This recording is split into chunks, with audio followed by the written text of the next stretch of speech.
Eduardo Viera, psicólogo, investigador y coordinador del Observatorio en Psicología Política Latinoamericana de la Universidad de la República de Uruguay, visitó la Universidad Cooperativa de Colombia, sede Cali, en el marco de la cuarta versión de Casa Abierta organizada por la Facultad de Psicología.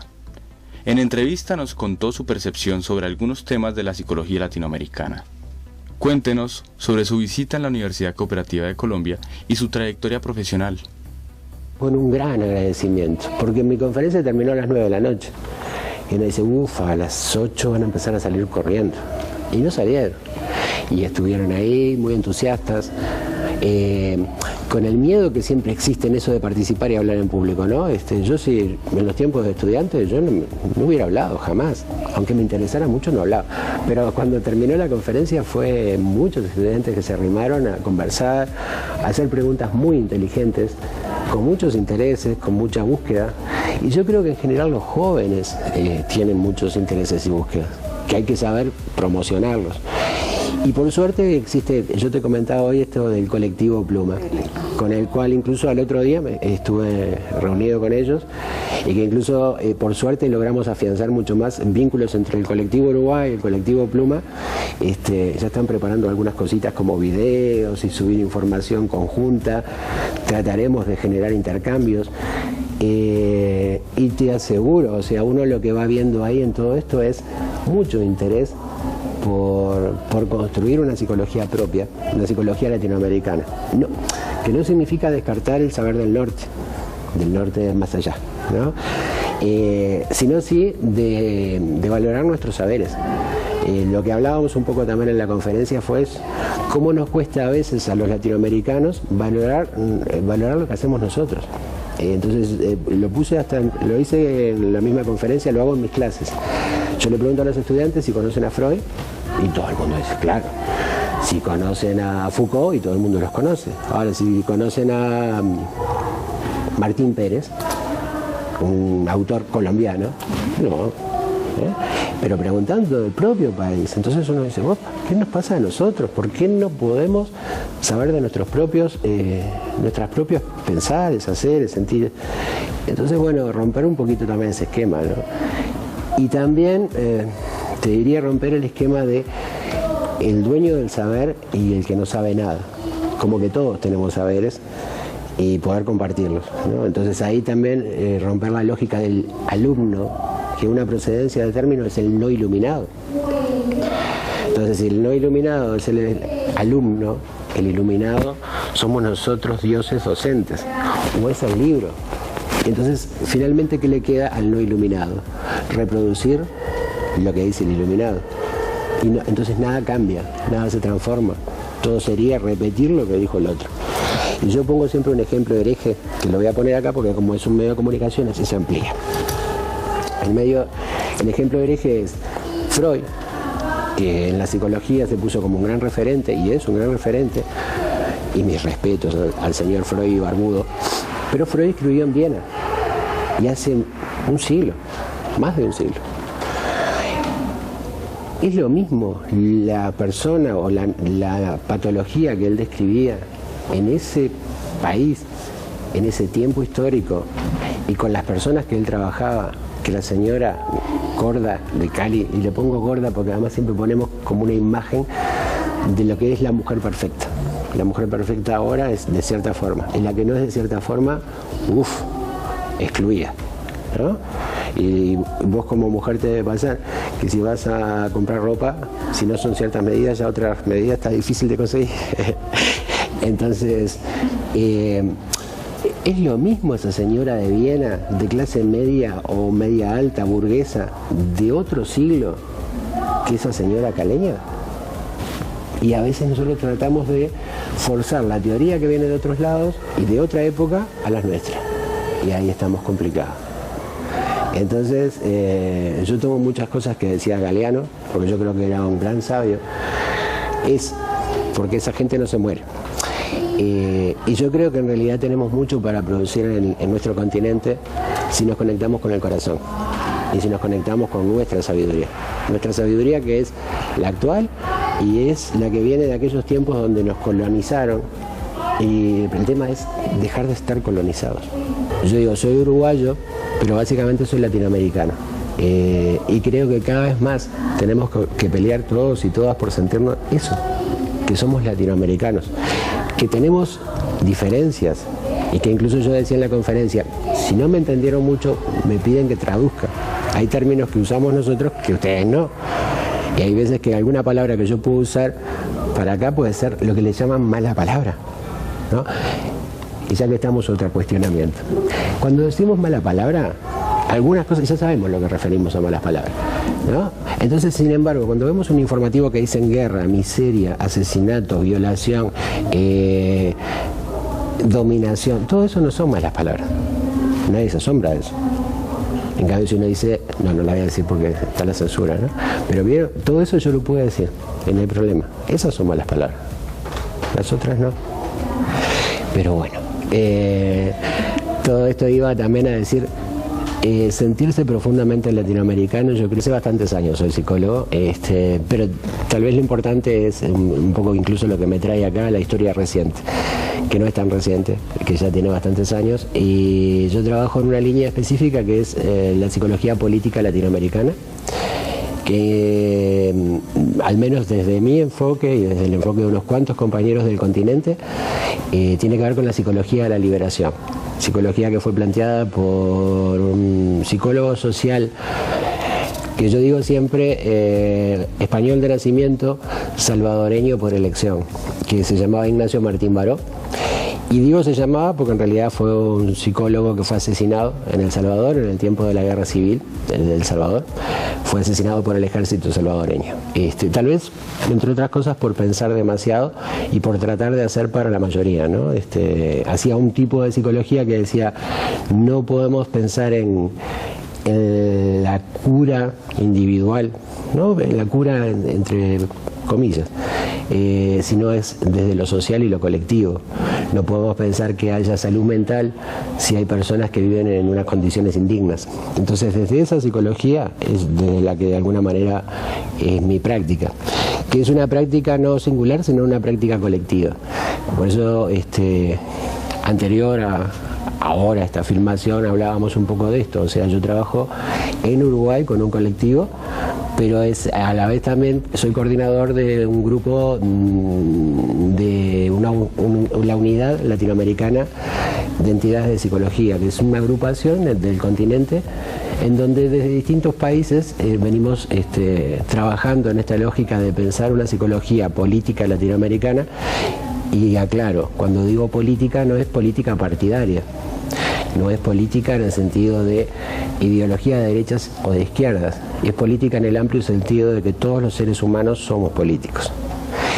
Y por suerte acá en Colombia, por ejemplo, existe un colectivo que se llama el Colectivo Pluma, coordinado por la profesora Clara Palacios, donde hemos podido articular varias acciones y justamente mi visita también va a permitir profundizar estas acciones. Háblenos del trabajo que realiza sobre el tema del derecho a la ciudad. En Uruguay hemos tomado como eje de investigación de enseñanza y extensión. Nosotros no consideramos que algo pueda ser separado, ¿no? No se puede hacer enseñanza si no se investiga, y no creemos que se pueda investigar y enseñar sin el trabajo práctico, sin el trabajo a terreno, sin el trabajo con la gente. Entonces, bueno, nuestro eje de trabajo es el derecho a la ciudad, que es un derecho que en realidad fue planteado en su primer momento por Henri Lefebvre, un sociólogo francés, cuando ya en esos tiempos, en el año 68, empezaba fuertemente la preocupación por cómo crecían las ciudades y cómo los campos o cómo lo rural se iba despoblando. Creo que a esta altura, en el 2015, podemos decir que los campos cada vez están más despoblados, ya sea por la violencia, por las violencias, hay distintos tipos de violencias. Acá en Colombia sabemos todo lo del desplazamiento, pero también en otros lados podemos hablar de la violencia económica. Cuando el agronegocio, por ejemplo, cada vez más deja un montón de gente sin trabajo, un montón de campesinos que no tienen cómo trabajar, o incluso la contaminación que se va generando. Pero bueno, ¿cuál es el espacio posible? Migrar a la ciudad. Y lo que estamos viendo cada vez más en todo nuestro continente son ciudades superpobladas. Y ciudades también expulsivas, porque no hay lugar para todos.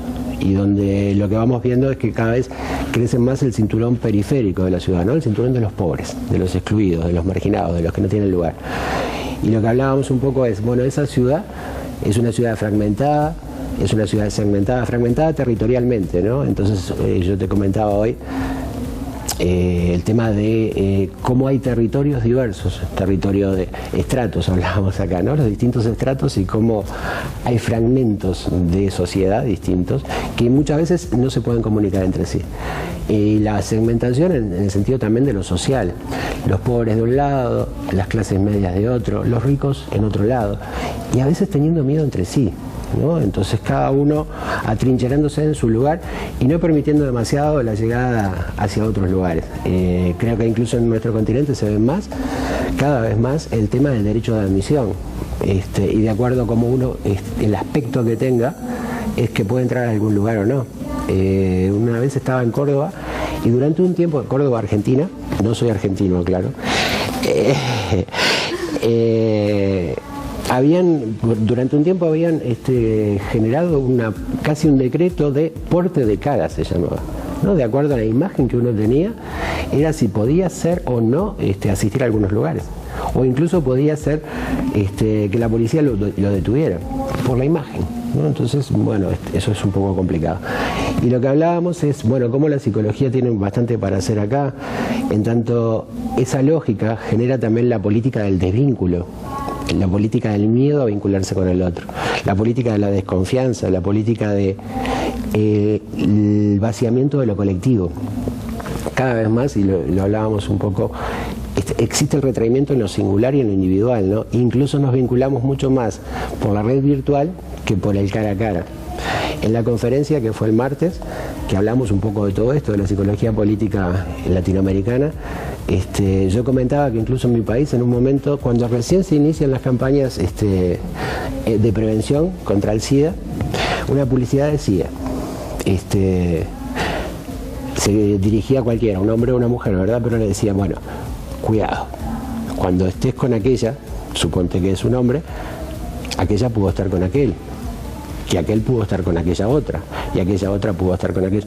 Entonces iba llegando una cadena donde además uno iba viendo cómo el peligroso era el más feo y pobre, ¿no? Entonces la primera era bonita, entonces decía, bueno, la bonita no está afectada seguramente. Uno decía, ¿por qué? Pero aquel que es feo y pobre y que en la cadena esa pudo haber empezado el SIDA, bueno, entonces mejor que le quedaba a uno, no se vincule con nadie, porque todos son desconfiables. Y nosotros lo vinculamos esto del derecho a la ciudad con la inseguridad, ¿no? Que es uno de los grandes temas también a nuestro continente que nos preocupa. Inseguridad vinculada a la delincuencia, inseguridad vinculada a la violencia política, y esas inseguridades también nos van generando un retraimiento. Y un poco lo que hablábamos es la paradoja de que ese miedo nos hace vaciar los espacios públicos. Y vaciar los espacios públicos es el mejor territorio para la inseguridad. Porque el delincuente, ¿qué mejor puede pretender que estar en un espacio donde no haya quien lo pueda controlar? ¿Qué deben hacer los estudiantes para mantenerse y ser competitivos? Había una cosa que también decía Ignacio Martín Baró y yo estoy totalmente convencido. Él decía, los psicólogos latinoamericanos, para aprender de psicología, para aprender de nuestras culturas y nuestras identidades, tenemos que leer mucho a nuestros literatos, que son excelentes descriptores de la psicología de nuestros ciudadanos, de nuestros habitantes. García Márquez, Mario Benedetti, Jorge Amado, y podemos seguir. Creo que los psicólogos tenemos, o sea, personalmente siento, y por eso participo desde esta línea de trabajo, tenemos que pensar en qué subjetividad se va produciendo, en esa que tú dices, ¿no? La competitividad, el individualismo, y si eso en realidad se puede generar a llamar salud mental.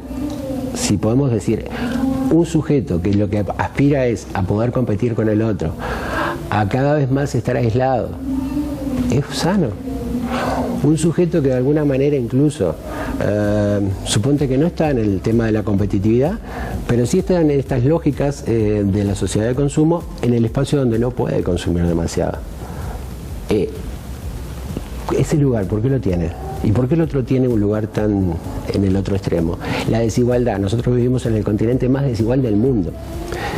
Y esa desigualdad, cómo construye la vida posible, cómo genera un vínculo humano sano. En ese sentido, lo que creemos, los quienes trabajamos un poco en esto, es que en realidad toda psicología es política, ya sea que se asuma como tal o que no se asuma, y eso es más peligroso, porque en realidad estamos construyendo también desde la psicología un tipo de sujeto sano, un tipo de sociedad sana, y creemos que hay que problematizar esa sociedad en la que tú estabas diciendo. No puede haber una sociedad sana si tiene que competir cada sujeto, y que de alguna manera lo que hablamos hoy un poco, esa sensación de que tampoco tenemos tiempo para nada, tiempo para conversar, tiempo para encontrarnos. Entonces, ¿qué salud se está viviendo? No es casual que estemos hablando de pandemias, de ataques de pánico. No es casual que estemos hablando de importantes índices de suicidio en el continente. No es casual los niveles de alcoholismo y de adicciones diversas. No es casual. También va generando toda una cultura la cultura del miedo, la cultura de la competencia, la cultura del consumo, del consumismo, porque consumimos todo. Va generando esto. Entonces, yo creo que la psicología tiene mucho para hacer, pero haciéndose cargo que es social y política. Estamos en la era digital. Las redes sociales son muy utilizadas. ¿Cómo ve usted esta relación? Me encanta Facebook, yo lo uso mucho. Y comentábamos hoy con la profesora Clara, hasta cuento los me gusta, digo, que mira qué interesante. ¿Por qué? Porque yo creo que sí, no hay herramienta que sea mala de por sí. Creo que también hay que saber usarla. Si es un espacio de vinculación, bienvenido sea, si no es el único. Es más, creo que hay un ejemplo, lo que pasó hace poco en Brasil cuando fue el Mundial, que en realidad desde la red virtual, desde Facebook, se convocó a un movimiento muy grande de población que estaba reclamando por el aumento del boleto, ¿no? Porque habían puesto grandes estadios, mucho turismo. Eso había generado, por un lado, la expulsión de muchos pobres, habitantes de favelas, lo que se llama gentrificación, o sea, donde habita la gente linda hay que sacar a la gente fea. Pero también había habido un aumento del boleto, y para muchos brasileros eso significaba una baja de su sueldo muy grande. Y se hizo un movimiento pase libre a partir de las redes virtuales. El tema que sí yo veo es que tal vez a veces la red se convierte como en el único medio de vinculación. Y uno conoce también parejas que en realidad han aceptado ser solo parejas virtuales, y ahí ya se complica un poco, ¿no? O se complica también cuando yo me conformo en, casi te diría, en una catarsis, ¿no? Siento algo que es injusto, puse un aviso en Facebook y ya, me alivié. Casi que puede ser como antes era el cura párroco o el cura, no sé, donde uno iba a hacer su confesión, y los psicólogos, que también a veces cumplimos la función supletoria del cura, ¿no? También hay un lugar donde se puede ir a hacer la confesión, aliviarse de las culpas, aliviarse y ya. La red puede ser eso solo. Si es eso, no está bueno. Pero yo no creo que haya herramienta buena o mala de por sí, sino del uso que le demos. ¿Cuál es el rol de los psicólogos en las políticas públicas? Y por suerte, cada vez más se asume que el papel de la psicología en pensar las políticas públicas es fundamental, porque en realidad no transformas nada o no mejoras nada si no consideras al sujeto, ¿no? Mucha política pública está asociada a la política social, y fundamentalmente con los pobres y para los pobres. Y esa política asistencial, si no considera a ese sujeto como persona, si lo considera como número, en realidad no le va a transformar nada. Le va a aliviar alguna situación durante un tiempo. Pero si no logras que ese sujeto sea propio de un cambio de vida, nada va a cambiar. Y así como eso podemos pensar cómo se planifica, cómo se ejecuta. Si no hay participación de la gente, ¿cómo se te cambia algo? Entonces sí, yo creo que la psicología tiene muchísimo para hacer. Hay estereotipos de la psicología. Y el estereotipo más típico fue el terapeuta, que además ni siquiera tenemos por qué serlo. O sea, el psicoanalista era el terapeuta, ¿sí? El psicólogo es una rama de acción donde se puede especializar. Lo organizacional es otra rama. ¿Ves? Y incluso una cosa que decíamos en la conferencia, en cualquier rama de acción, también depende del enfoque con que vos la hagas. Psicología política se puede hacer en cualquier ámbito. desde el ámbito educativo, el ámbito organizacional. Depende de cómo yo selecciono el personal, con qué criterio. ¿Lo selecciono en base al criterio de la salud, de la mejor estabilidad para ese sujeto en donde va a trabajar? ¿O simplemente pienso en lo que me va a pagar el empresario y el mejor rendimiento para el empresario? Es también un enfoque, es también desde donde me paro. Entonces, hay mucho para hacer ahí.